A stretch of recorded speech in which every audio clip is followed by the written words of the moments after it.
The storm outside was unrelenting, a wild, feral thing that screamed through the night like a wounded beast.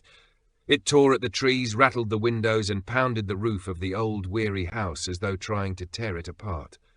Rain struck in bursts, like fists of water hurled by the sky itself, each gust of wind shaking the fragile structure as if testing its endurance. Inside that frail shelter, in a small room lit only by a flickering bulb, Ethan sat quietly at the edge of his daughter's bed. Mia lay nestled under the blankets, her tiny form curled like a kitten, her breaths finally steady after a long day. Her damp hair clung to her forehead, and Ethan gently brushed it back, watching her with the kind of exhausted tenderness only a single parent understands. The storm outside raged on, but within that dim room there was a brief illusion of peace. Then came the shrill buzz of his phone on the nightstand, jarring, insistent. He stared at it for a second, reluctant to break the stillness. The screen read unknown number. With a sigh, he answered, voice low, roughened by fatigue. "Hello?" On the other end, a woman's voice trembled with fear and urgency. "I'm sorry to call so late. I know it's terrible timing, but I need help. My roof, it's leaking, badly. Water's pouring into my bedroom. I think it's about to collapse." Ethan's brow creased as he stood slowly, his fingers brushing the cold glass of the window. A jagged bolt of lightning lit the sky for a breathless second, and he saw the rain falling sideways now, turning streets into streams. "Where are you?" he asked quietly.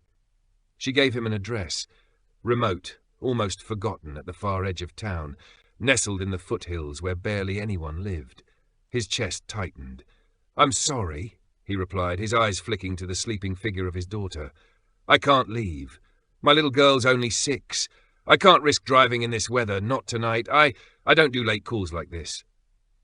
There was a pause, thick with disappointment.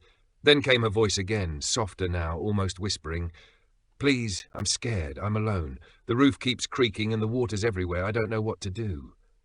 He heard it, the quiet panic under her words. And behind her voice, the telltale signs, water dripping steadily, the wind wailing through cracks in the walls. His throat tightened.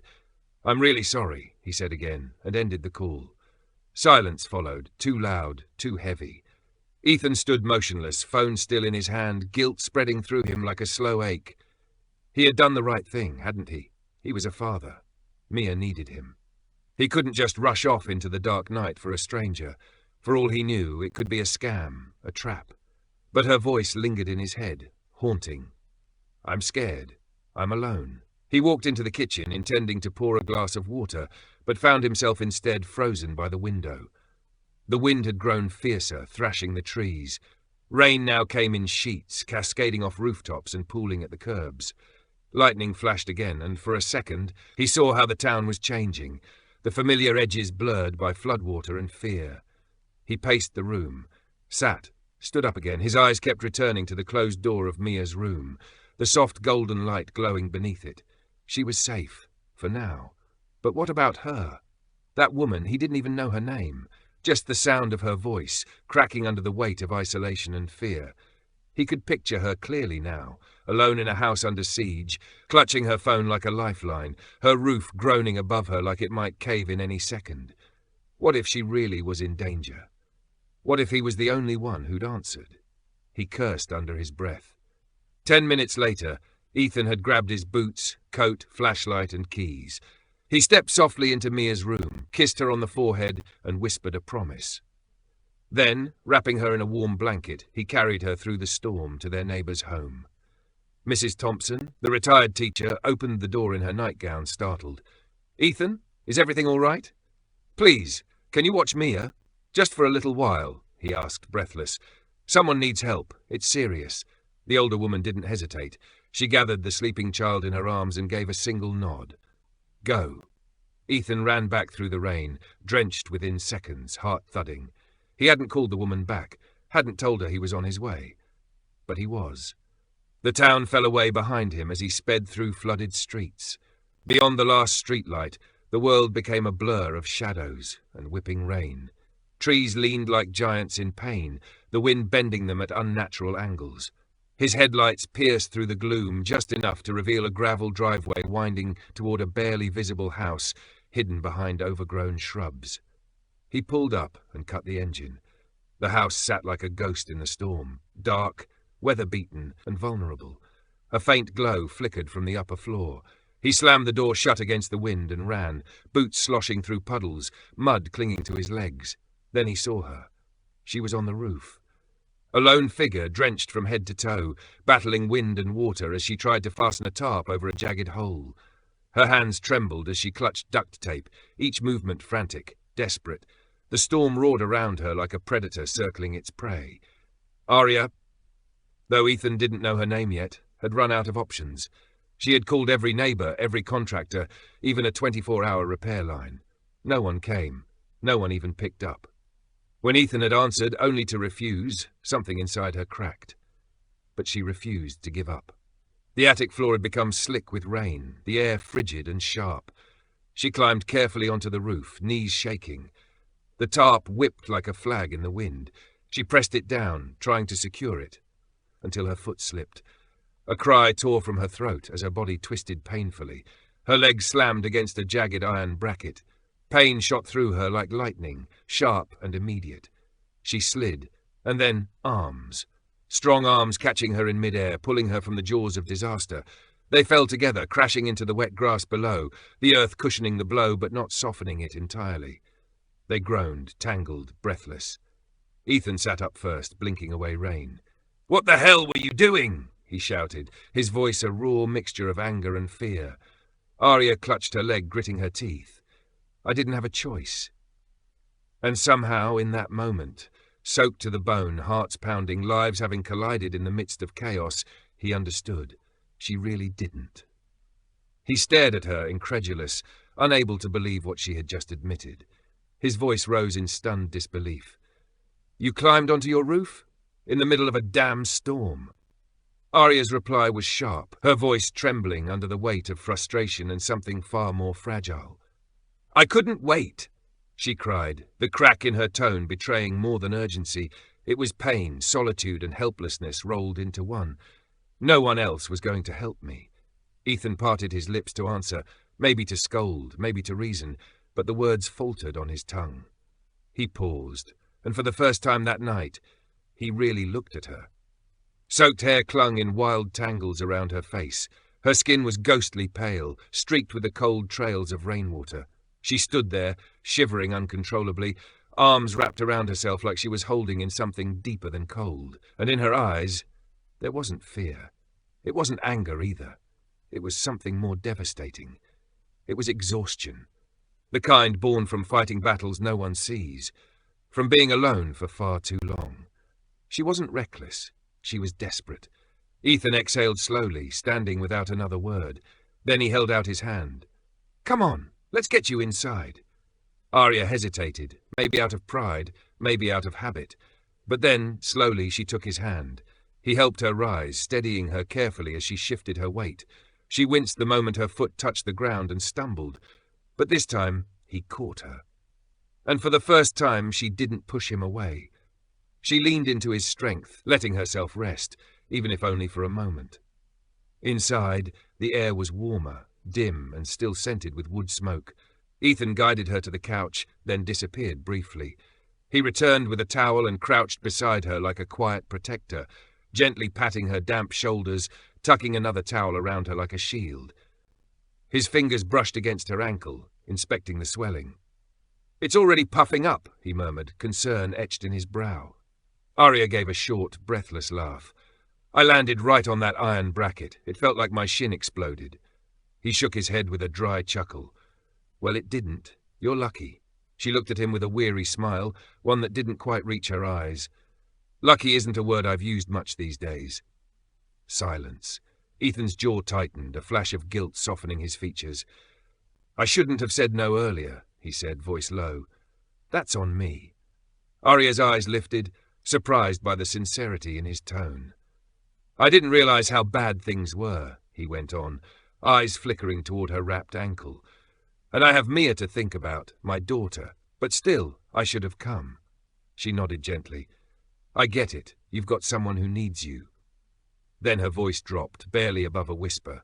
"Me? No one would even notice if this place just blew away." Ethan leaned forward, his arms resting on his knees, the words leaving his mouth like a quiet defiance. "You're wrong about that." Outside, the wind howled and slammed against the patched roof, the tarp barely holding. But inside, in the hush that followed, something shifted, not spoken but felt. The kind of silence that says, "You're not alone anymore." A few minutes passed. Arya broke it first. "Thank you for catching me." Ethan's lips curled into a crooked smile. "You're welcome. Just don't make it a habit." She actually laughed. It was soft, weak around the edges from exhaustion, but real. And for the first time in ages, it felt like maybe, just maybe, the world wasn't crumbling beneath her. The living room flickered with light as Ethan crouched again by the fireplace. His hands worked clumsily with damp kindling and matches. It took effort, patience, but finally, a flame bloomed. Warm, gentle, alive. The glow stretched outward, casting soft amber hues on the walls and floor, melting the chill from their clothes and bones. Arya sat curled in an old armchair, swaddled in a blanket, her leg elevated on a pillow, hair still damp and clinging to her face. In her hands she cradled a mug of tea, just hot water, really, but it warmed her all the same. Ethan stoked the fire, then glanced over. "You're lucky," he said again, this time his voice quieter, more thoughtful. "Could have gone worse out there." "I don't feel lucky," she whispered. "But thank you for showing up." He said nothing, only nodded, then sank into the chair opposite her. He sat like someone unfamiliar with rest, his shoulders tense, his breath slow and guarded. "Then your daughter?" Arya asked softly. "Mia, right?" His face changed, just slightly, but enough. His voice dropped into something warmer. "Yeah, she's 6. Smart, smarter than I am, probably. She's lucky to have you," Arya murmured. He offered a half-smile, more sorrow than joy behind it. "I try. Her mom, she didn't make it. Died giving birth."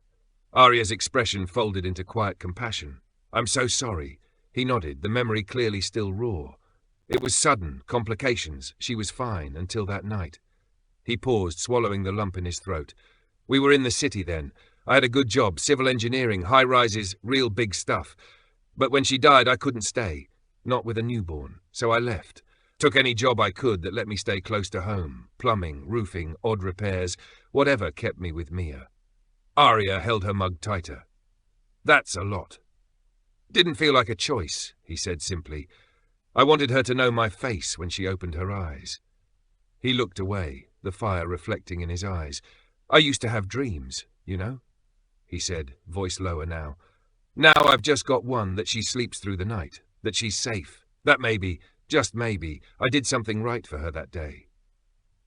Arya didn't speak. She watched him, something shifting in her chest. Here was this man, tough, scarred by life, carrying burdens, and yet there was a tenderness in him that was impossible to ignore. "I never knew my father like that," she said quietly. Ethan looked up. "He was powerful, famous, everyone knew his name, but I always wondered if he even knew mine." She paused. "He named me Arya after some opera, thought it was poetic, I guess, but he never looked at me like I mattered, just an extension of his legacy." Ethan's voice softened. "That's a hell of a way to grow up." "I ran from it all. The money, the attention, the pressure, bought this place under a fake name, no assistants, no drivers, just quiet." She looked at him, something vulnerable in her smile. "You're the first person tonight who didn't ask who I am, what I do, or how much I'm worth." He chuckled. "Didn't exactly give me the chance." She smiled, really smiled for the first time. "True." He watched her closely, his voice low but honest. "Arya Lane, we're both not where we thought we'd be in life." She nodded. "Maybe that's not such a bad thing." The wind had calmed to a steady hush now. Rain still tapped against the windows, but the storm had lost its rage. Ethan stood, stretching with a quiet grunt. "I'll need to go back up and fix that tarp. It'll hold for tonight, but not much longer." Arya pulled the blanket tighter. "Be careful." He paused at the door, turned back. "You're not as alone as you think, Arya." She watched him disappear down the hallway. Behind her, the fire crackled, a small, persistent warmth rising. Her ankle throbbed, but her heart felt just a little lighter. For the first time, someone had shown up for her, not because of her name, but because she needed help. Outside, the storm slowly ebbed away. Inside, surrounded by firelight, she no longer felt invisible. and somewhere deep within her, a quiet thought began to bloom. Maybe, just maybe, she had finally been seen. Arya stood on the porch, her hand resting on the railing as if grounding herself, her voice having carried a tone of casual welcome when she'd invited them over. But beneath it had been something far more fragile, a quiet hopefulness that Ethan hadn't missed. Now, as he stepped out of the truck, his daughter Mia was already scrambling out after him, a bundle of energy and excitement. "Hi, Miss Arya," she called out, practically flying up the porch steps. Arya was already there, waiting with a soft, warm smile and a plate full of golden banana muffins that still steamed in the crisp morning air. "Well, hello, sunshine," Arya greeted, kneeling gracefully to offer Mia a muffin. Fresh from the oven. Mia's eyes sparkled with delight as she took it. "You're like a fairy godmother. A fairy who bakes!" Ethan chuckled as he closed the truck door behind him. "She's been talking about those muffins since the last time." Arya laughed, the sound light and melodic. "Then I guess I'd better make sure there's always a fresh batch waiting when you two visit." The morning passed more quickly than Ethan expected. While he focused on fixing the heating system, he could hear Maya's laughter coming from the kitchen, mingled with Arya's, a sound that seemed to wrap around the house like a warm blanket. More than once, Ethan found himself pausing in his work just to listen to that laughter. It had been too long since his home had echoed with joy like that. Later, when he wandered into the living room, he found them both by the piano. Arya's fingers moved across the keys with a gentle elegance, the melody flowing from her like a stream over smooth stones. Mia leaned close, her face full of wonder, captivated by the music. "What song is that?" Ethan asked softly, not wanting to break the moment. "It's something my mother used to play," Arya replied. "I hadn't touched it in years, but I thought Mia might enjoy it." "I love it," Mia said, smiling up at her. "She's like a magic piano lady." Ethan leaned against the doorframe, a softness in his expression that hadn't been there in a long time. Watching Mia so at ease, so light-hearted, it did something to him. It reminded him of the version of himself he used to be, before grief hardened the edges. As the sun began its slow descent, painting the sky in amber and rose, Arya invited them to stay for dinner.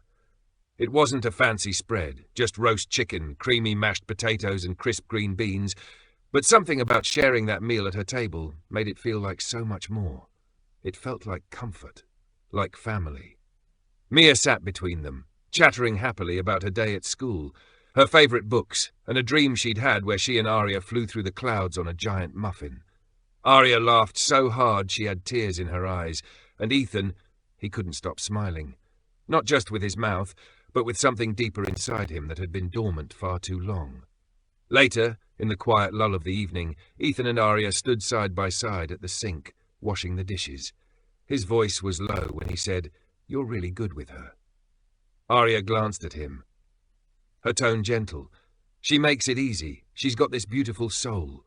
Ethan nodded, emotion flickering behind his eyes. "She gets that from her mom." There was a pause. Then Arya, hesitant, asked, "If you ever lost her too, would you still be you?" He stiffened. The question struck something raw. A plate slipped slightly in his hands. "What?" he asked, his voice suddenly sharp. "I just mean, sometimes we tie so much of our identity to the people we love," she said softly. "I wonder who we'd be if they were gone." Ethan's jaw tightened, his whole body coiled with emotion. "That's a hell of a thing to say." "I didn't mean," she began. "She's not just someone I love." He cut her off. "She's the reason I breathe, the reason I get up every morning. You think I just patched the grief up and moved on? I didn't. I became someone else, because I had to. And Mia, she's the only reason I'm still standing." Arya's face fell, her expression full of regret. "Ethan, I'm sorry, I wasn't trying to." "Don't," he interrupted, his movements rough as he dried his hands. "Don't make it sound like she's some burden I carry. She's not. She's everything." He turned toward the living room. "Mia, get your coat." Mia looked up from the puzzle she'd been working on, her brow furrowed. "But we're not done playing." "We're leaving," Ethan said, already slipping into his jacket. Arya stood frozen, her throat thick with guilt. "Ethan, please, wait." But he didn't respond. He opened the door, letting the evening wind sweep through, and gently ushered Mia outside. The door shut behind them with a heavy thud that seemed to echo longer than it should have. Arya remained in the kitchen, her hands still wet from the dishes, her heart hollow. The warmth that had filled the house just hours before was gone, replaced by an emptiness that clung to the walls. She had only meant to ask a question about grief and identity, something real, something deep, but instead she had reopened a wound still bleeding. Outside, the wind stirred again, rustling the leaves on the porch. Inside, Arya slowly sat down at the table, her eyes landing on the puzzle Mia had been working on. A single piece lay alone on the wood, unfinished, just like the conversation, just like everything between them. The sky had grown darker, heavy with clouds that mirrored the weight in Ethan's chest. He told himself he wouldn't go back, that it was done, that he'd said enough. But as he paced in his workshop, the memory of his toolbox still sitting in Arya's utility room gave him an excuse. He drove back, unsure if he meant to knock or just retrieve his things and leave quietly. The house looked still, almost abandoned. He stepped onto the porch and tried the door. It was unlocked. Inside, the fire had gone out. The rooms were dim, lifeless. He made his way toward the back, eyes scanning for his tools, but something on the dining table caught his attention. A folder, open and spread out. Curiosity pulled him closer.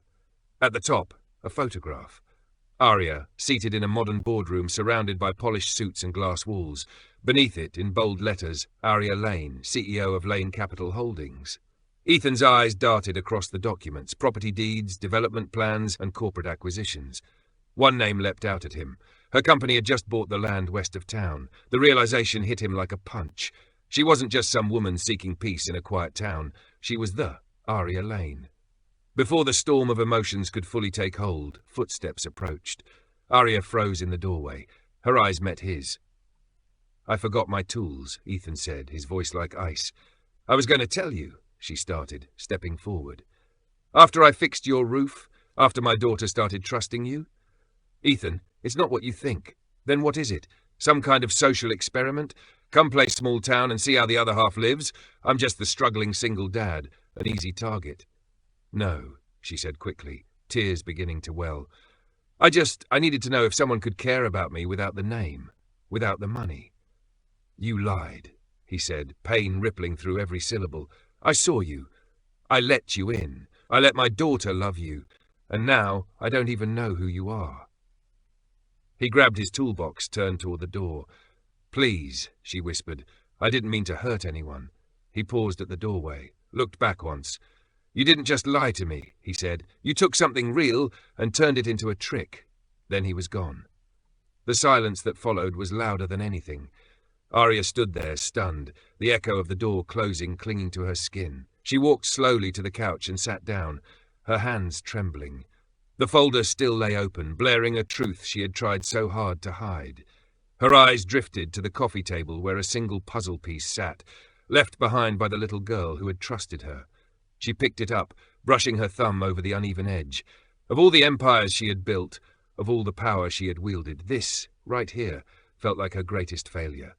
Outside, the wind howled louder now. A storm was coming, and this time it wasn't just the weather. "I'll get dinner started in a bit," Ethan muttered, more to himself than to anyone else, his voice almost swallowed by the low hum of the storm warning crackling from the old radio in the corner. Wind gusts reaching over 70 miles per hour. Potential power outages expected. The announcer's voice droned on, distant and grim. Ethan shuffled into the kitchen, half listening, his mind preoccupied.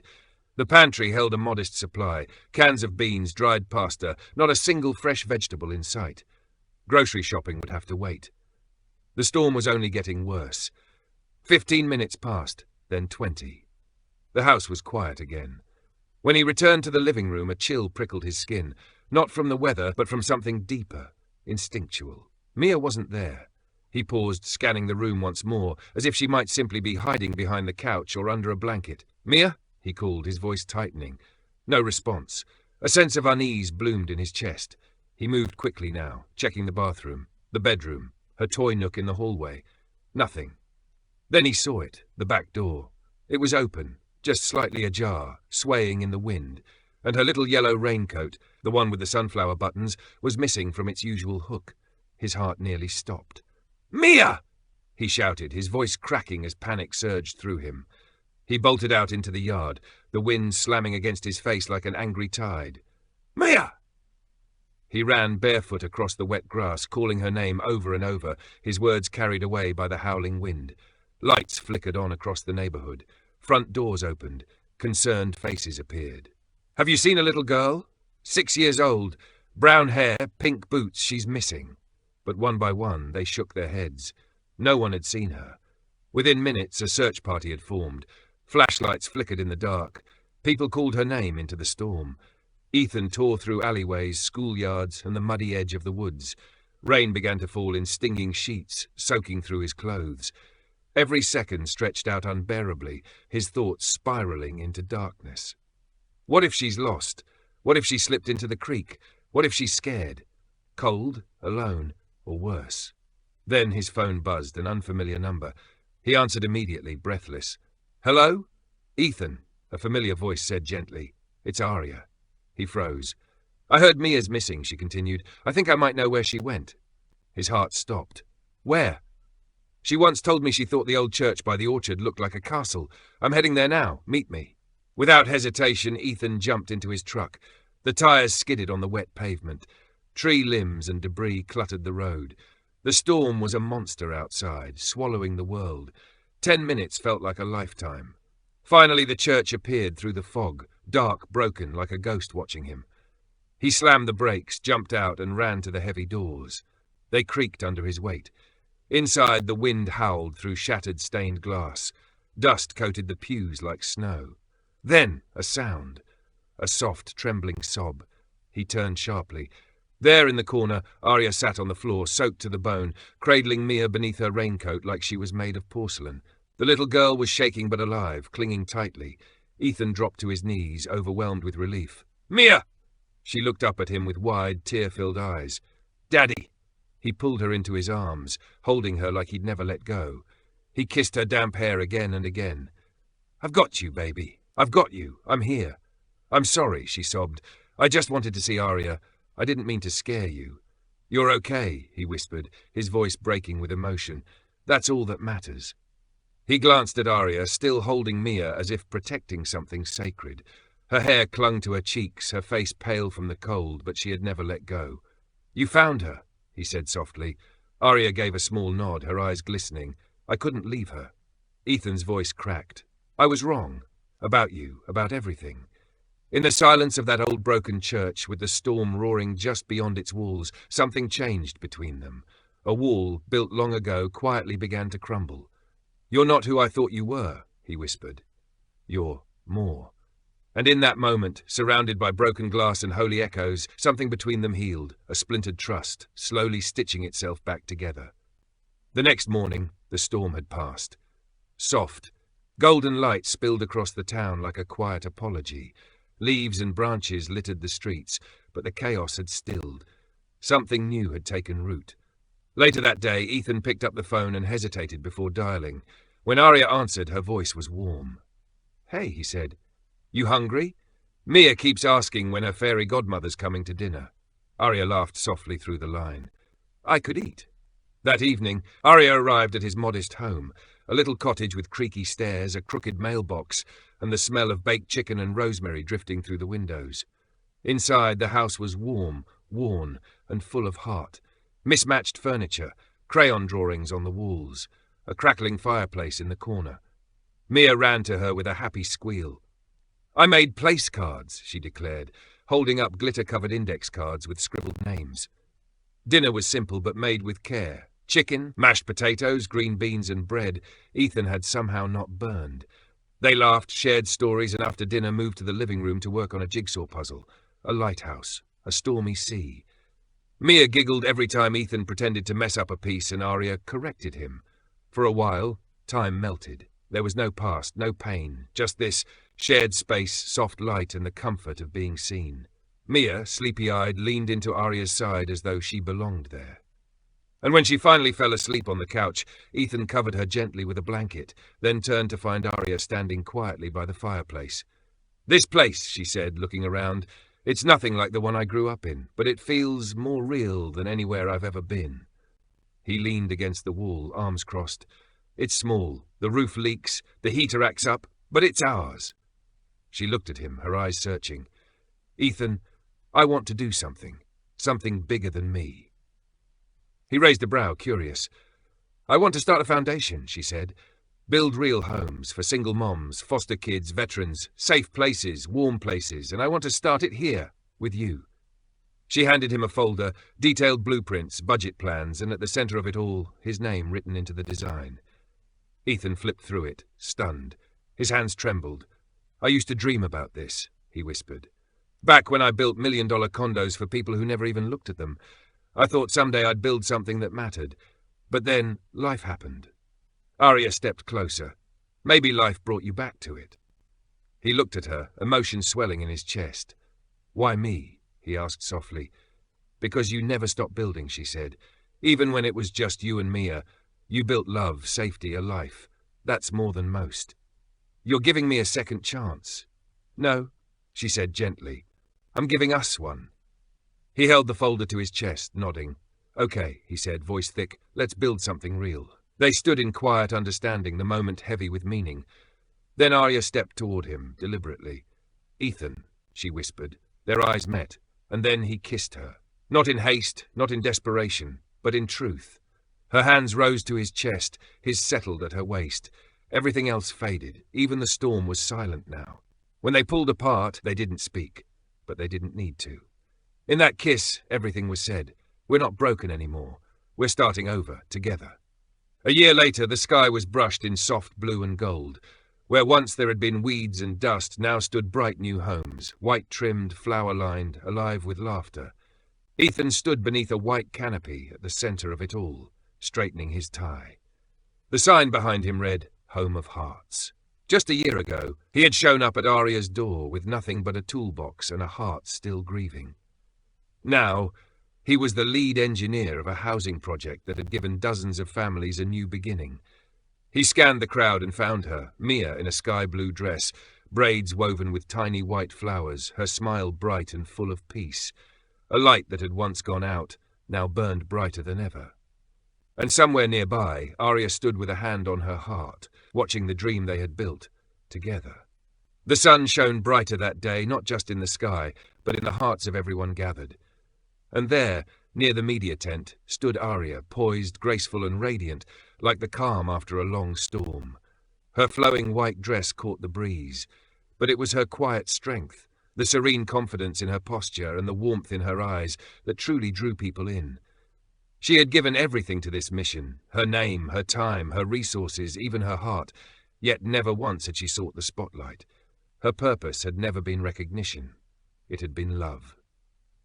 Ethan spotted her across the crowd and moved toward her, his steps steady but heart racing. Arya turned just as he approached, a gentle smile already on her lips. Everything's perfect, she said, her voice filled with soft satisfaction. Almost, Ethan replied, his smile curling with something more, something unspoken but promising. Her brow lifted, curious. Almost? He didn't say more. Just, you'll see.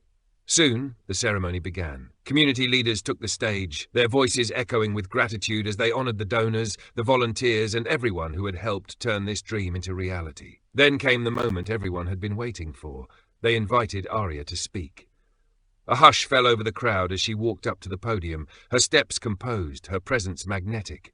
She stood there for a moment, eyes scanning the faces of those who had gathered, before speaking, her voice steady yet tender.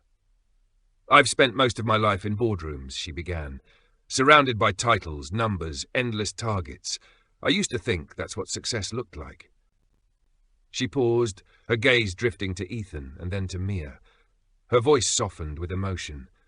But I was wrong. I was completely lost until one stormy night when I called out for help, not as a CEO, not as a woman of influence, but simply as someone in need.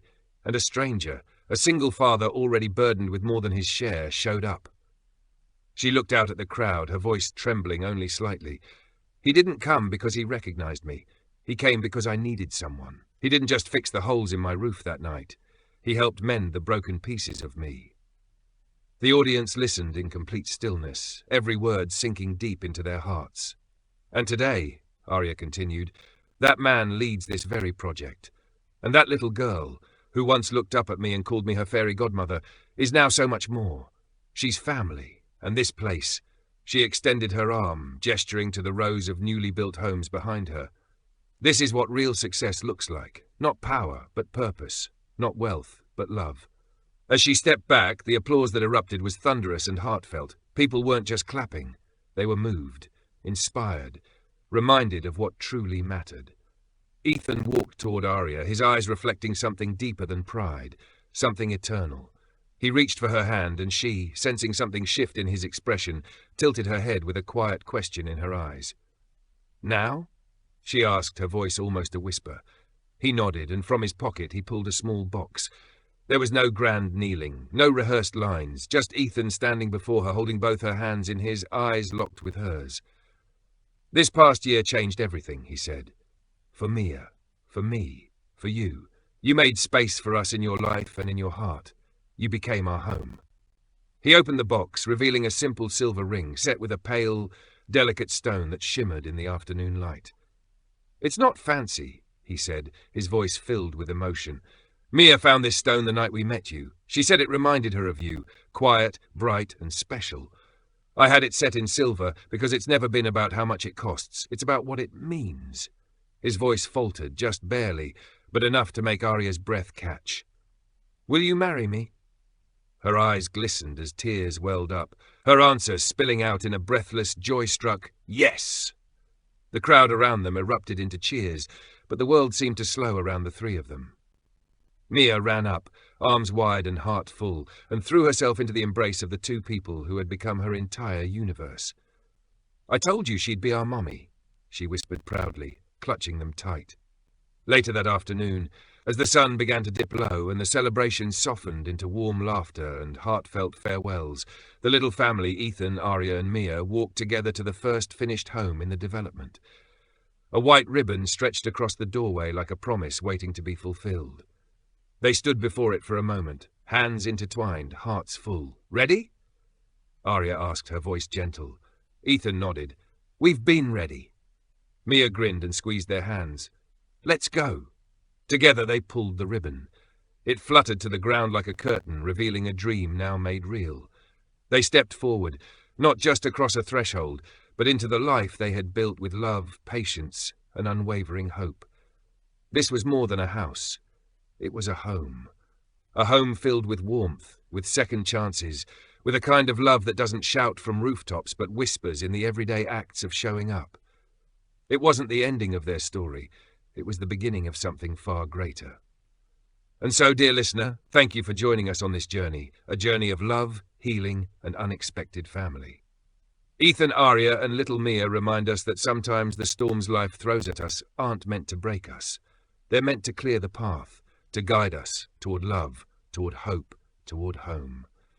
If this story moved you, don't forget to like, share, and tell us your favorite moment in the comments. And be sure to subscribe to Soul-Stirring Stories for more tales that mend hearts and remind us all that the world is still full of goodness. Until next time, keep believing in love, in kindness, and in the magic of new beginnings.